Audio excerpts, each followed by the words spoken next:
Hello and welcome back to One Way Designs 238. I'm so excited about today's video as it is a part of the Fall Splendor collaboration with my friend Brenda of Rustic and Lace DIY. Today we are bringing you some fall outdoor decor inspirations. So let's jump right into it.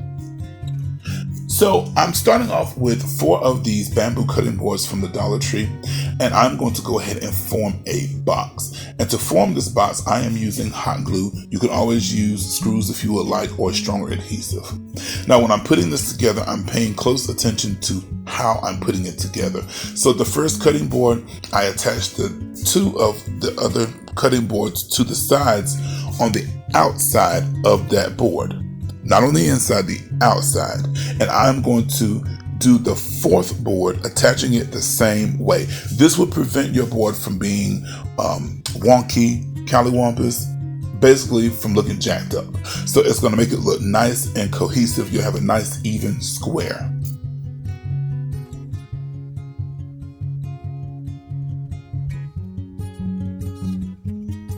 So now to bring a little bit more additional security to this box and strength, I am going to go ahead and bring in some of these tumbling tower game pieces. And what I'm doing is just simply going to put some hot glue on 2 sides of the blocks and then just go ahead and adhere these to the inside corners, the 4 corners on the inside of this box. This is, again, it's going to add some strength and it's going to add some additional security.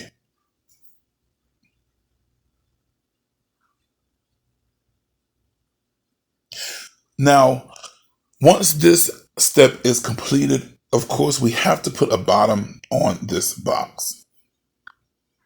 And to put a bottom on this box, I'm going to go ahead and bring in a leftover piece of a sign that I have. I think it was from Resurrection Season. But this piece of leftover MDF board from the Dollar Tree, I'm just simply going to take it. I measured it down, and then I'm going to cut it down with my craft knife. And again, the pro tip for cutting down this MDF board with your crafting knife is once you have made your score mark with your pen or your pencil, you take your crafting knife and you just make a soft score. Then you add more pressure to it, and then eventually it will literally pop right off, as you can see. You can sand off the rough edge if you would like. I didn't do so because I am going to cover it. To attach this to the bottom of my box, I want to go ahead and just add a layer of hot glue to this and add just a bit more of security, again, to make sure that it's nice and strong, because I'm going to be adding some rocks to this. I'm going to go ahead and bring in my staple gun with the longer staples, and I'm going to go all the way around the whole perimeter of the bottom of this box.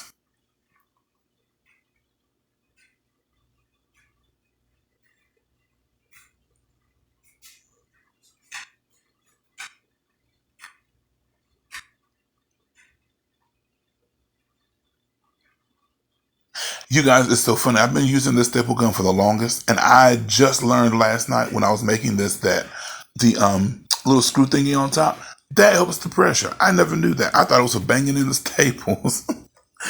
We learn something new every day. So now I want to go ahead and take my sanding block, and I'm going to go ahead and sand off any of that excess hot glue that may have squished out from the seams of us putting this box together. So now I want to go ahead and cover this. I was shopping at the Dollar Tree and I found these beautiful cream and gold peel and stick wall tiles. So I'm going to go ahead and take these, and I'm just simply going to center these, and I'm going to use my burnishing tool to burnish these onto the wood. If you want to, you can always use a layer of Mod Podge or a layer of Fix-All, anything to make it stronger. I'm just simply using the adhesive on the back of these tiles. So once I have burnished it, I simply turned it over and I cut off the excess from each side with my craft knife. And I did this to all 4 sides. So now to cover that top rim, you could always cover it with some nautical rope, or you could always cover it with some ribbon. The option is completely yours. At this point in time, I didn't know what I wanted to do. I have 2 blocks of that nice, strong, sturdy foam from the Dollar Tree, and I'm just taking these 2, glue one on top of the other, and I'm just going to glue this down on the inside of my box.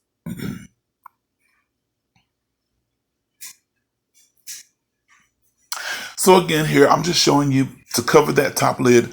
You could make like some molding, or you could cover it with ribbon, whatever your heart's desire is. So for the next step for this project, I am going to take one of these butterfly or insect catchers from the Dollar Tree.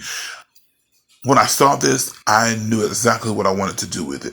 So I'm going to go ahead and prepare this by removing that netting from this. And then it's really easy to remove it. Just cut it away. And now I want to bring in this nautical rope. I'm using the thinner nautical rope. And to attach this, what I want to do first is take a nice bit of that hot glue. I'm going to flatten out the end of that rope just a bit. I'm going to glue it on one side at the very top where the ring meets the rod. And I'm going to pull that rope through to the other side and then begin to wrap. And while I'm wrapping this, I'm using nice even pressure, using a little dot of hot glue here and there. You don't have to use much glue, because if you wrap it nice and tight, it will not go anywhere. And I'm going to go ahead and cover this rod completely, well, until a certain point. So now I want to tell you about my friend Brenda from Rustic and Lace DIY. She is one of the sweetest people, you guys. When I say that's like my YouTube friend, she is really a friend indeed. If you love the rustic farmhouse feel, please go check her out. Her and her sweet fur baby Oliver. Please let her know that I sent you. Please go check her out and subscribe to her. I'm so glad that I'm participating with her in this collaboration. So my rod has been completely covered, with the exception of maybe about 4 or 5 inches at the bottom. So I have these beautiful green bushes from the Dollar Tree, and I just simply used about 5 of these bushes. I cut them down into individual pieces, and I'm going to go ahead and wire these around this wire ring. If you don't feel comfortable wiring these, it's quite simple. You can use some hot glue, or you can use zip ties. And I'm going to go all the way around this ring.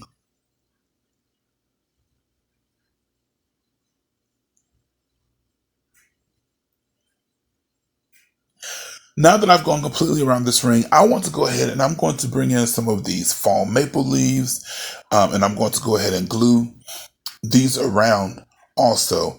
And I'm also going to use some of these berries, and I'm just going to go all the way around this. And this is what it looks like so far. Very, very beautiful. So now it's time for me to make a bow. Of course, I have to make a bow. So I'm going to take 2 different types of ribbon. One of these ribbons, which is the one I'm using now, that beautiful plaid ribbon I purchased from Hobby Lobby last year during the fall season.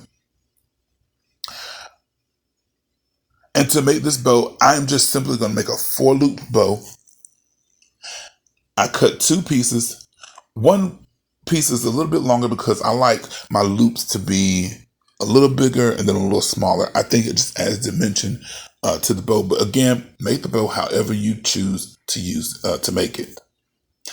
And to add a little bit of spice to this, I have this beautiful, colorful leaf ribbon that I picked up from Joann's maybe 2 years ago. And I'm just going to cut strips of this. And while I'm putting my bow together, you see I'm going to crisscross those pieces of ribbon. And this is going to give us like that, I think it's called a funky bow kind of feel.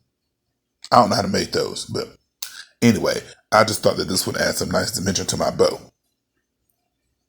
Once I have my bow together, I'm cinching it in the middle, and I'm just going to take that same floral wire, and I'm just going to go ahead and tie that off in the middle.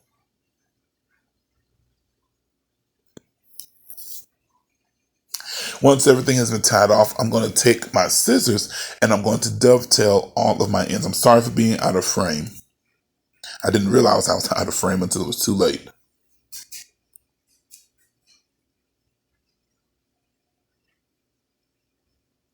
So once all of these dovetails have been cut into the tails of the ribbon, now I'm just going to go ahead and fluff this ribbon out. I'm going to zhuzh it up. I'm going to take my loops. I'm going to twist them. One towards me, one away from me, and this is really going to just fluff this bow out to make it have a little bit of life. So now I'm going to go ahead and take some hot glue, and I'm going to attach this to the portion of the rod where it meets the ring.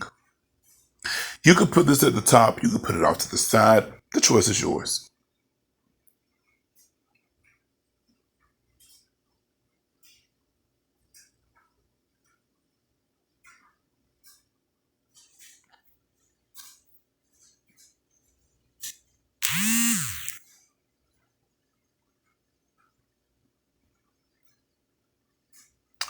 So once my bow is attached, now it's time for me to place this beautiful topiary or wreath topiary inside of my box. And to do this, I'm just simply going to take out that portion of the rod that we did not cover with rope and just push that down into my foam. To add a little bit of weight, I'm going to take some of these rocks from the Dollar Tree and I'm going to place these down on the inside of my box. Now with this rod, you can glue that topiary right into that if you would like to, or you could leave it unglued so that you could change it out. The choice is completely yours. So now I want to show you how this looks. I think this came out very, very nice. I think this will look very nice outside underneath my carport, because when you pull up to my house, you can see I have this wall and I have a area where I can decorate. And this is the piece. This is exactly why I created this piece. So that when you pull up to my house, you have that bit of fall that's just inviting you. So in the bottom of this box, I didn't use all rocks. I went back and I put some plastic grocery bags in. Then I topped it off with those rocks. Guys, again, I am so excited and so happy that I got to collaborate with my dear friend Brenda of Rustic and Lace DIY. Please go check her out. I'm going to be sure that I put her channel link down in the description box below. So please go check her out. Please let her know that I sent you. Fall is my favorite time of year. I can't wait for the crisp leaves. Oh, just the weather, everything. Well, until next time, be richly blessed in Jesus.